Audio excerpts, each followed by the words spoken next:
안녕하십니까. 저는 투자전략팀 김미나 연구원입니다. 제가 오늘 말씀드릴 자료는 중국 부동산 관련 이슈입니다. 최근 중국의 경기 침체를 야기한 이유 중 하나로 부동산 시장의 급격한 둔화가 지목되고 있습니다.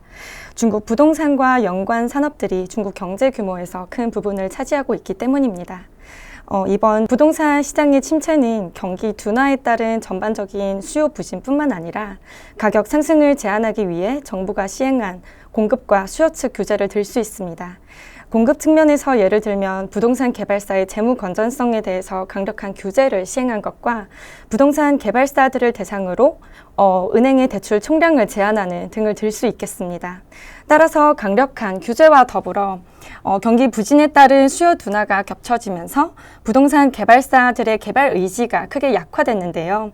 부동산 판매 면적 둔화와 함께 착공 면적, 기공 면적, 그리고 준공 면적 모두가 전년 대비 크게 둔화된 모습이 확인되고 있습니다. 따라서 중국 부동산 시장이 급격하게 둔화되면서 최근에 부동산 개발사들의 유동성 문제가 지속적으로 부각이 되고 있는데요.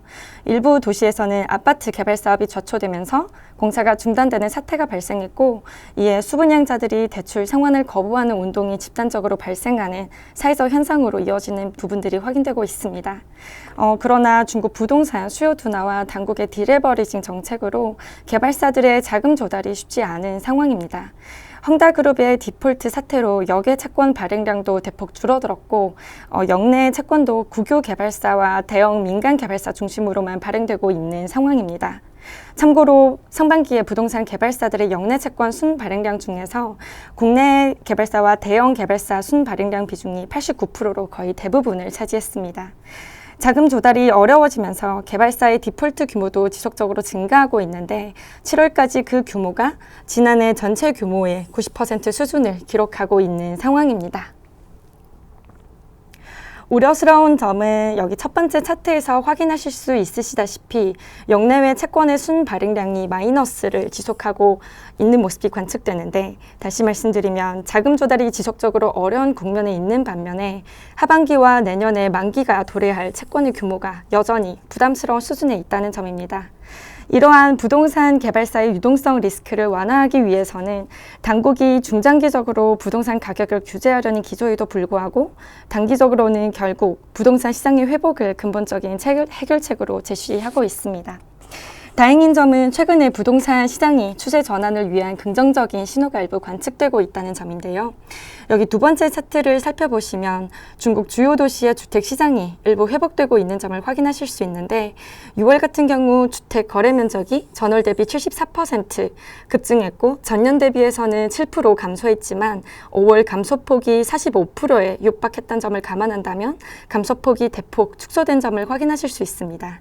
특히 1, 2선 도시 같은 경우 주택 수요가 많기 때문에 신규 주택 가격이 전월 대비 플러스 전환한 점도 긍정적인 부분입니다. 저희는 부동산 시장에 대한 전반적인 상황을 시계열을 조금 넓혀서 사이클 측면에서도 바라볼 수 있는데요. 우선 중국 부동산 사이클에 대해 말씀드리자면 부동산의 조정 사이클을 크게 두 가지로 구분하실 수 있습니다. 첫 번째는 수요 부진으로 인한 대형 조정 사이클이고, 두 번째는 지나치게 상승한 가격을 규제하기 위해 발표한 규제 정책 때문에 나타난 소형 조정 사이클로 구분하실 수 있습니다. 여기 첫 번째 차트에서 점선으로 표시한 부분이 대형 조정 사이클입니다. 정책 때문에 발생한 조정은 그 기간이 6, 7개월을 지속하는 특징을 가지고 있고, 전반적인 수요 부진으로 인한 조정 기간은 정책 요인으로 발생한 것보다 조금 긴 평균 약 13개월 지속하는 특징을 지닙니다. 따라서 기존의 사이클 특징을 감안한다면 이번 조정 기간이 이미 11개월을 지속하고 있고, 또 평균 하락폭이 20% 이상으로 기존의 평균 조정폭인 13%를 상회하고 있기 때문에 사이클 측면에서 바라볼 때에도 부동산 시장은 저점 국면을 통과하고 있을 가능성이 크다는 판단입니다.